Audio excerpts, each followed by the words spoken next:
ya mohon maaf gitu ya, kepada tokoh-tokoh agama yang lain, saya mohon maaf gitu ya. Tapi faktanya hari ini memang hanya Romo Magnis lah satu-satunya tokoh agama yang berani untuk mengingatkan dan menyadarkan kita semua soal pentingnya etika dan moral.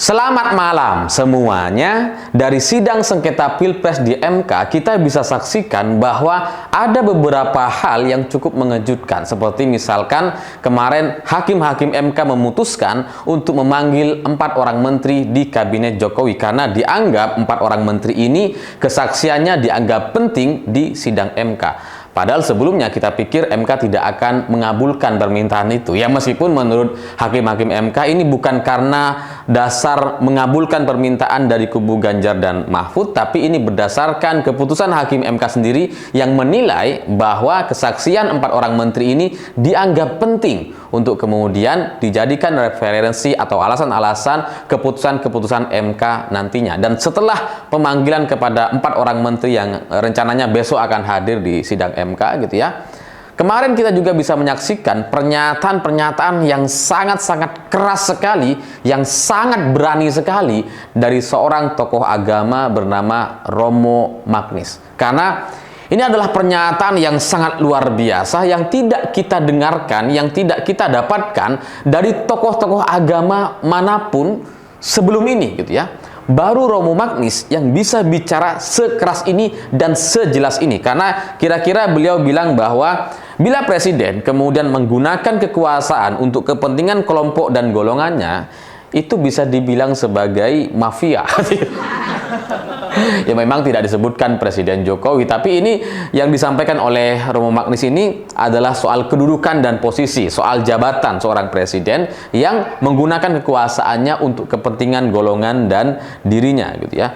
Lalu kemudian beliau juga bilang bila ada seorang presiden kemudian menggunakan kekuatannya untuk kemudian demi kepentingan keluarga gitu ya dan dirinya, ini tidak bisa disebut sebagai presiden karena presiden tidak paham soal fungsi dan tugasnya.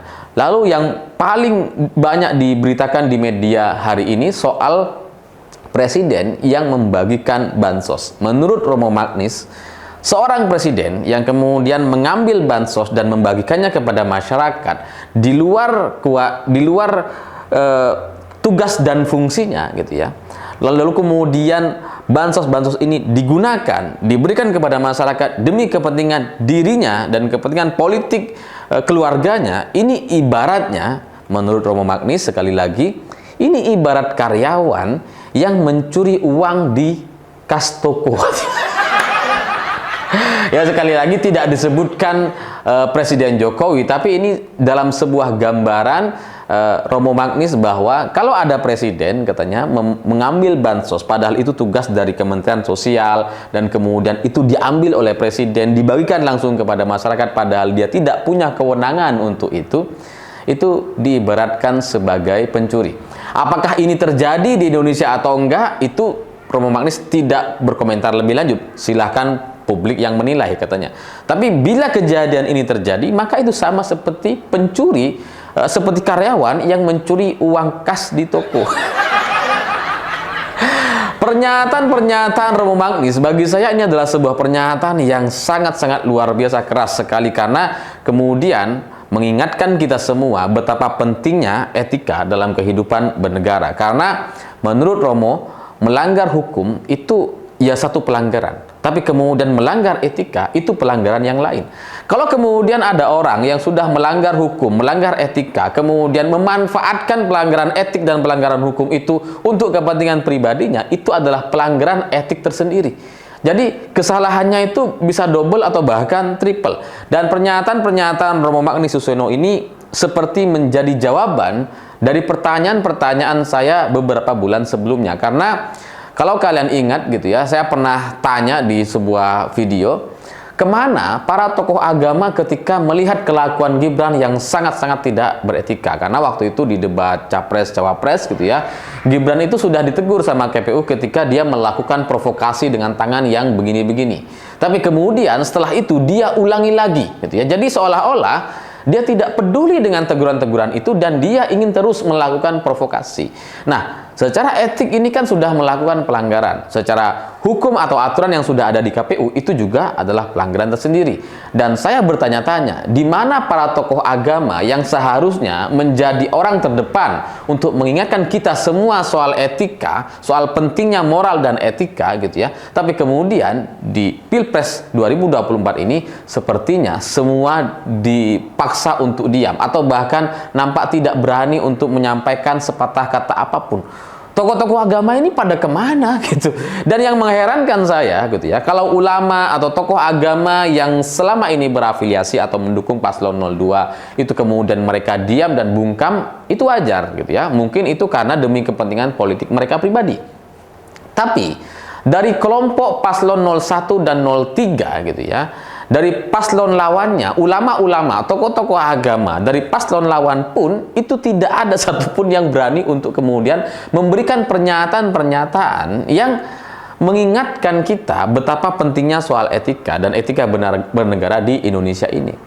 Jadi kalau ulama dan tokoh agama untuk paslon 02 wajar mereka diam, tapi di paslon 01 dan 03 pun gak ada yang berani. Tokoh-tokoh agama yang selama ini tidak memihak kepada salah satu paslon pun juga tidak ada yang berani kemudian mengingatkan kita semua umat Islam di Indonesia terkait pentingnya etika dan moral dalam bernegara di negara kita. Jadi pernyataan Romo Magnis kemarin gitu ya, itu seperti menjadi jawaban kepada saya pribadi terkait di mana tokoh agama saat ini. Dan satu-satunya yang menyampaikan soal pentingnya soal etika di negara kita hari ini baru Romo Magnis Suseno. Nah, meskipun saya juga bertanya-tanya gitu ya, sebenarnya ini ada apa gitu.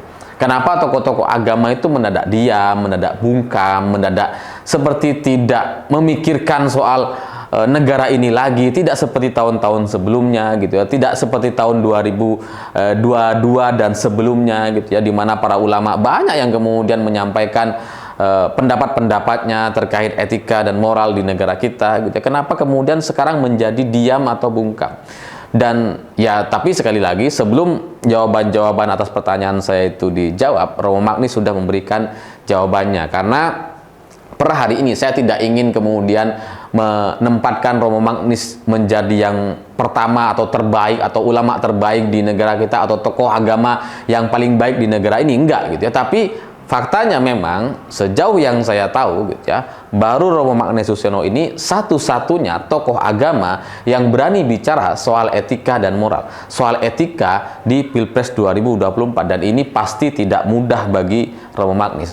Romo Magnis bukan orang yang tiba-tiba muncul, bukan orang yang tiba-tiba ingin memberikan pembelaan kepada paslon yang tidak sejalan dengan paslon 02 gitu ya. Romo Magnis punya sejarah yang sangat panjang, dia punya karya-karya yang cukup banyak gitu ya. Jadi dia tidak bisa diragukan sebagai orang yang mudah untuk berpihak kepada salah satu paslon untuk kepentingan politik dan sebagainya. Tapi apa yang dia sampaikan itu berdasarkan apa yang sudah dia miliki dan dia yakini selama ini, dan keberaniannya itu pasti berisiko. Karena ya jangankan sekelas level Romo Magnis gitu ya, level teman-teman kita aja yang pengguna sosmed yang followernya masih 1000-2000 di Facebook dan sosmed yang lain gitu ya, itu tidak banyak orang yang kemudian berani bicara soal etika, bicara soal mengingatkan Pilpres atau mengingatkan politisi kita terkait pelanggaran-pelanggaran etik yang sudah dilanggar oleh paslon tertentu. Tidak banyak gitu.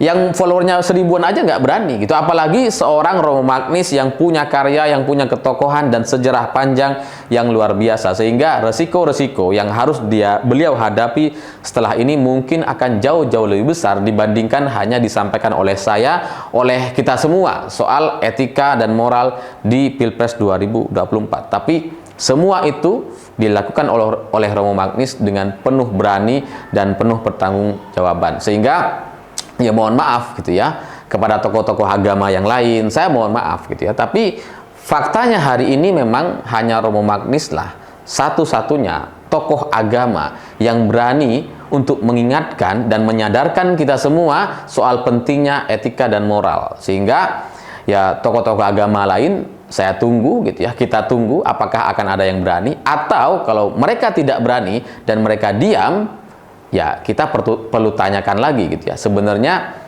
tugas dan fungsi kalian sebagai tokoh agama itu apa?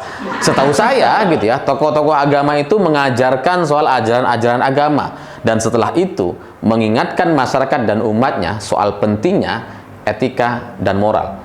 Kalau ini kemudian dianggap tidak penting dan ini tidak diingatkan oleh mereka, dan ketika ada pelanggaran-pelanggaran yang terus-menerus terjadi dan mereka diam atau mendiamkan kasus-kasus yang terjadi di negara kita, saya pikir mereka sudah tidak pantas lagi untuk kemudian dianggap sebagai ulama atau tokoh agama. Saya pikir itu.